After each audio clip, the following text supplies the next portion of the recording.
La croix, bien-aimé, n'a jamais eu d'autre but que de faire de Jésus-Christ notre tout. Et je vous le demande bien, à vous qui savez quelque chose de cette expérience-là, n'est-il pas vrai que le tunnel par lequel le Seigneur vous a fait passer, la manière dont il a appliqué la croix dans votre vie, vous a fait devenir une même plante avec lui par la conformité à sa mort et vous avez place dans son tombeau? N'est-il pas vrai, frères et sœurs en Christ, que c'est en passant par là que vous avez appris à connaître le Seigneur comme vous ne l'avez jamais connu auparavant? Et que c'est par ce chemin-là qu'il vous est devenu 100 fois, 1000 fois plus précieux? N'est-ce pas justement à cause de tout cela qu'il est maintenant pour vous ce qu'il est?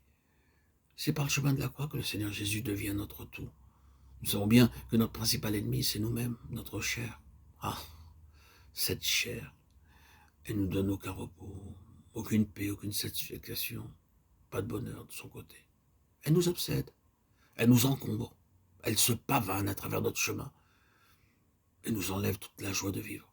Ah, ce moi cruel, comme il se débat, nous dit un cantique.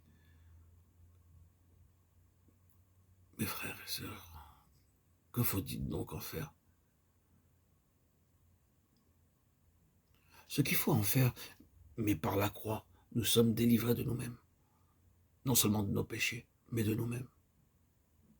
Et délivrés de nous-mêmes, nous sommes livrés à Christ. Et il grandit, lui, de tout ce que nous diminuons.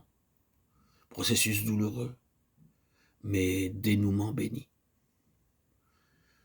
Et ceux d'entre vous, frères et sœurs, qui, dans ce domaine, ont traversé la plus pénible agonie, pourraient témoigner, j'en suis sûr, que tout ce qu'ils ont retiré de connaissances personnelles du Seigneur Jésus et de richesse spirituelle a bien plus de prix à leurs yeux que tout ce qu'ils auraient pu conserver en échappant à cette épreuve. En définitive, le résultat obtenu justifie amplement les moyens employés. Le travail du Seigneur pour nous, comme son travail en nous, n'a pas d'autre objet dans la pensée divine que de faire de la place au Seigneur Jésus. L'autel des sacrifices, soit dans le tabernacle, soit dans le temple, était vaste, spacieux, de grande dimension. Tous les autres objets du tabernacle pouvaient trouver place ensemble à l'intérieur. Et notre autel aussi doit être grand. Il faut que Christ crucifié occupe toute la place. Il faut qu'il remplisse tout et qu'il devienne la plénitude de toutes choses. Alors, il n'y aura plus de place pour nous. Et cette perspective vous fait-elle peur? J'espère que non. Il faut crucifier ce moi intérieur qui veut prendre toute la place et laisser la place au Seigneur.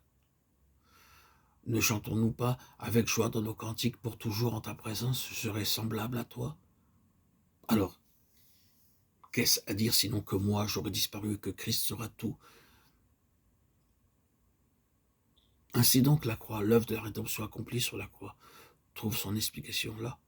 Il faut que Christ soit tout et en tous, afin qu'en toute chose il tienne le premier rang.